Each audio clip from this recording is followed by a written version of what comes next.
Bersama kami dalam Your Money, Your Vote. Dan kami akan lanjutkan kembali dialog bersama dengan Head of CNBC Indonesia Research Muhammad Maruf, Budi Waseso, Direktur Utama Perum Bulog, Didik C. Rahbini, Ekonom Senior Indef, Rahmat Pambudi, Wakil Ketua Dewan HKTI, serta bersama dengan Bayu Krisnamurti, Wakil Menteri Pertanian periode 2009 hingga 2011, dan juga Batara Siagian, Direktur PPHTP Kementerian Pertanian. Saya akan langsung meminta tanggapan Pak Buas berdasarkan tadi yang disampaikan Pak Rahmat, disebut kata swasembada komoditas. Dan kita juga membutuhkan cara dan juga strategi baru, terutama untuk pemerintahan ke depan. Apakah Anda setuju, Pak Buas?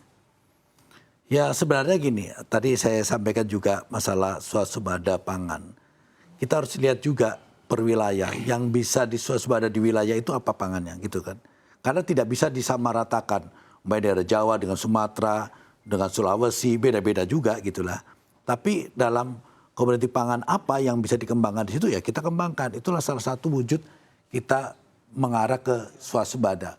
Bukan berarti swasembada harus secara keseluruhannya bisa kita tangani, itu tidak juga gitu ya.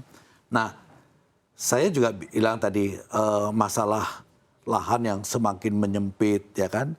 Tadi disampaikan juga beberapa sama di beberapa wilayah negara itu juga lahannya semakin menyempit ada, tapi produktivitasnya tetap bahkan meningkat. Kenapa?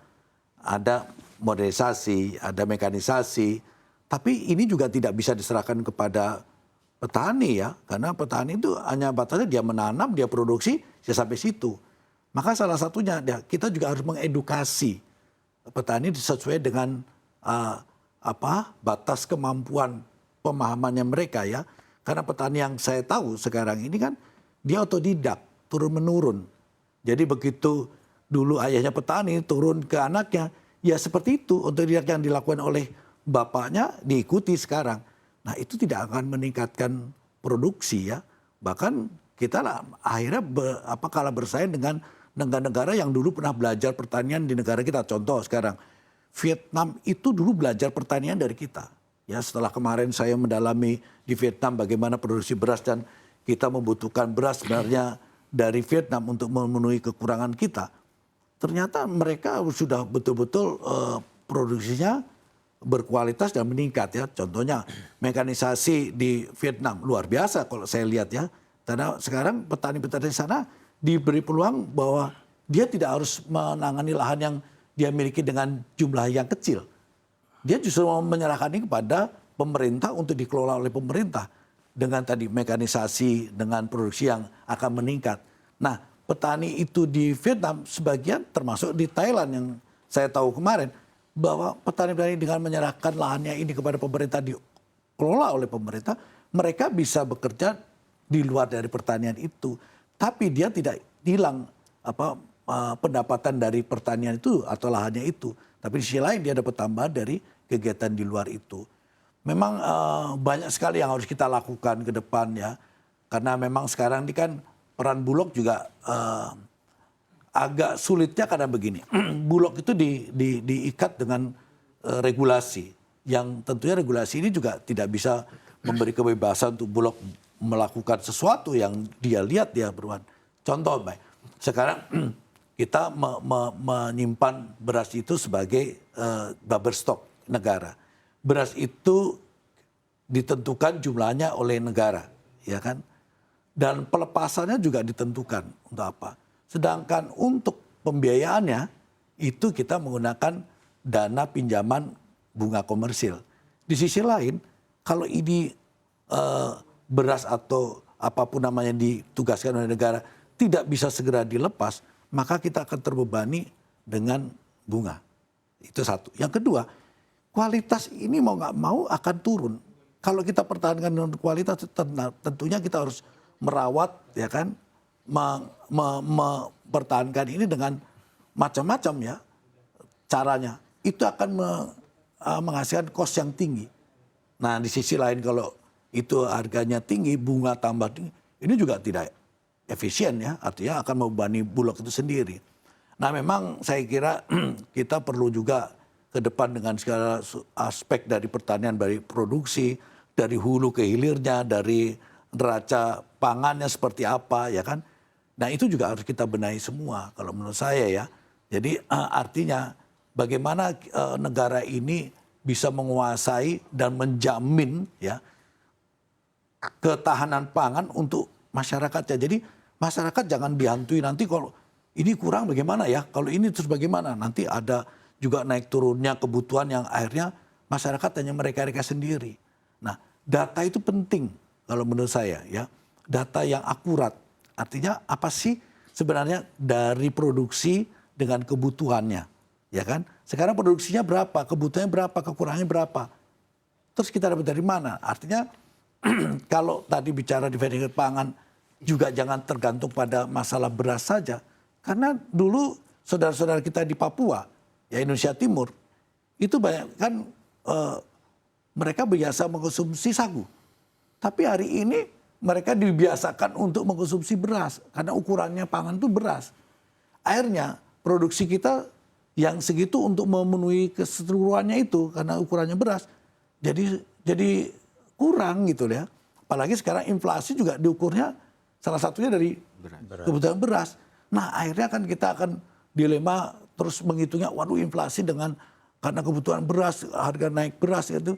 Akhirnya kita ya terkunci dengan permasalahan itu. Jadi harusnya kita bicara pangan itu secara menyeluruh. Apa sih pangan itu yang tadi sampaikan juga, pangan itu terjadi macam-macam gitu kekuatan kita. Nah itu yang harus dikelola dengan baik ya menurut saya. Sekarang juga kan saya bilang Bulog sudah berubah tidak seperti dulu. Bulog sekarang menjadi perum. Di satu sisi ada penugasan, sisi lain kita harus mencari profit ya untuk memenuhi kebutuhan kita sendiri atau mengolah kebutuhan kita ya. Nah ini juga dilematis menurut saya kan, karena di satu sisi Bulog kalau dari dalam posisi komersil bisnisnya tidak seperti swasta gitu kan. Kita harus mengikuti aturan-aturan yang harus pada akhirnya juga membelenggu, membatasi dari kebebasan Bulog untuk bicara komersil atau bisnis ya. Ini juga menjadi satu persoalan. Banyak hal saya kira. Jadi ini memang saya kira kita harus duduk bareng merumuskan bagaimana sih kita menangani pangan ke depan yang lebih baik. Banyak sekarang pemikiran-pemikiran tentang pangan ini. Tapi saya tetap berpendapat itu bahwa pangan itu utama. Number one lah. Ya walaupun dulu latar belakang saya dari kepolisian, setelah saya sekarang di Bulog, sudah 5 tahun sekarang diperpanjang untuk melanjutkan tugas saya. Ini bukan hal yang mudah menurut saya. Ya, tapi kan memang itu harus konsen karena pangan itu ternyata yang utama. Tadi sampaikan dalam pangan itu produksinya di mana sih? Itu di petani. Petani itu ada di mana? Di desa. Betul Pak Presiden bilang kita harus membangun dari desa. Karena bagaimanapun desa itu yang sumber pangannya dari desa. Kekuatan kita harus kita bangun dari desa. Nah inilah kenapa Pak Jokowi membangun bendungan-bendungan, memperbaiki irigasi dengan harapan pertanian itu nanti meningkat, produksi pangan kita meningkat. Jadi seperti itu sebenarnya ya, yang harus kita lakukan ke depan. Lebih penuh dilema ya Pak daripada menjadi polisi ya Pak. Silakan Pak Didi. Tambahan ya, kan topiknya strategi kan sekarang. Strategi itu terkait kebijakan, ekonomi politik, dan itu berawal dari Pak Bayu kemarin tadi ya. Jadi ada kebijakan pangan, strategi pangan yang berhasil dilakukan oleh full negara. Ada yang dilakukan oleh full swasta. Dengan segala kelemahannya. Contoh, bidangnya Prof. Rahmat ya. Produksi protein itu dengan teknologi ternak yang baru ya, yang bukan protein daging merah tapi daging ayam. Itu berlebih sampai dibunuh-bunuh itu DOC-nya. Ya enggak? Itu dengan strategi swasta dan besar. Memang ada masalah. Masalahnya itu ya soal monopoli, soal petani dapat rendah, perusahaan mengambil itu diperbaiki.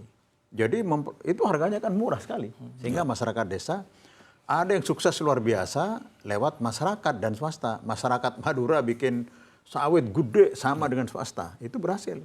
Dan itu sekarang menjadi pionir di dunia. Yang full negara dulu saya sebutkan, yang saya sebut serius. Yaitu swasembada pangan yang lewat pemerintah, kreditnya segala macam itu. Sampai macet 50% kreditnya. Nah sekarang politik ke depan, dimensinya ya bervariasi saja, termasuk desentralisasi. Pak Buas tadi sebutkan, Ya sesuai dengan daerah itu, ya, yang sagu-sagu. Dan saya kira sangat mungkin untuk mencari sumber karbohidrat yang persis seperti Di daerah itu. daerah itu dan daging itu. Dan dengan iklan, dengan supaya orang itu tidak, sekarang ini kan, kalau Anda nggak makan nasi kan nggak makan. Sekarang kan sudah nggak makan nasi sekarang. Ya. Kalau di Madura itu kalau nggak makan nasi belum makan. Sekarang saya totally tidak makan nasi.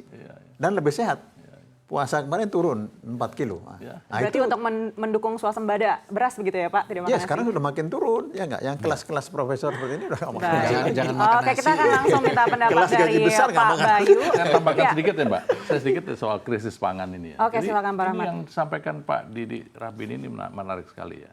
Jadi perunggasan kita, ini adalah salah satu contoh di mana dulu didorong oleh pemerintah, sekarang swasta murni. Dan kalau disebutkan di situ ada krisis pangan mengancam dunia, bukan mengancam, sudah terjadi. Di Taiwan itu antre telur dibatasi. Bulan lalu anak kami kursus penyakit mata di London makan telur dibatasin Pak. Jadi ini contoh-contoh di mana ya tadi krisis pangan mengancam dunia, nasib Republik Indonesia kita akan selamat kalau cara berpikirnya seperti Pak Buas. Kenapa saya katakan seperti Pak Buas? Pak Buas mengatakan jangan lagi beras jadi sumber inflasi. Kenapa jangan lagi? Ini ada contoh menarik. Ibu Risma tidak mau cabai sebagai sumber inflasi pada waktu beliau wali kota. Lalu apa dikatakan? Saya akan minta warga di Surabaya tanam cabai. Udah nggak ada inflasi lagi. Jadi kita, jadi Pak Buas ini bukan ekonom, tapi beliau sudah mengatakan perhitungan inflasi harus diperbaiki. Kan maksudnya beliau begitu. Saya mau mengatakan Pak Buas punya visi ke depan yang luar biasa. Baik, kita coba tanyakan Ya. kepada Pak Bayu. Pak Bayu tadi sudah disampaikan Pak Rahmat, juga Pak Didik, juga Pak Buas. Apakah Anda setuju, terutama terkait dengan edukasi petani, disampaikan Pak Buas, desentralisasi, dan juga terkait dengan faktor-faktor pembentuk inflasi. Apakah ini harus dipikirkan lagi? Silakan Pak Bayu. Baik, jadi seperti saya tadi, semua Bapak tadi sudah mengatakan banyak faktor yang harus dirangkai. Dan itu menjadi komponen-komponen dari strategi besar pangan Indonesia. Dan menurut saya wajar saja. Indonesia adalah negara dengan penduduk nomor 4 terbesar di dunia. Dan itu artinya kebutuhan pangannya besar. Kita adalah negara konsumen pangan yang besar. Oleh sebab itu, semua faktor tadi harus dirangkai. Itu yang saya istilahkan dengan politik pangan kita ke depan mau bagaimana. Kalau kita masih menggunakan politik pangan swasembada, yang tadi saya katakan itu selama ini itu artinya adalah komoditi, beras, jagung, kedelai, maka kita akan terus saja mengulang masalah yang sama. Tadi ada yang menarik tawaran yang disampaikan bahwa swasembadanya oke, tapi swasembadanya dari gizi, bukan dari komoditi. Protein, karbohidrat, kemudian serat, dan seterusnya. Itu saya kira juga suatu hal yang baik. Atau saya pernah berdiskusi dengan Pak Buas mengenai hal ini, kita mengambil yang terpilih tadi menurut istilah beliau, mana daerah yang paling produktif, disitulah yang kemudian diproduksi pangannya. Jadi kalau kita melihat pada negara dengan penduduk besar lainnya, mereka justru menekankan pada aspek itu. Jadi politik pangannya adalah politik produktivitas pangan. Itu yang selalu dikejar. Misalnya kemudian kalau yang dibutuhkan dari grain itu 3 besar, beras, gandum, dan kedelai, akhirnya negara itu memilih beras dan gandum saja yang diproduksi dengan besar-besaran. Kedelai kalau perlu totally impor. Karena yang paling bagus menanam kedelai bukan di negara itu, tapi di negara lain.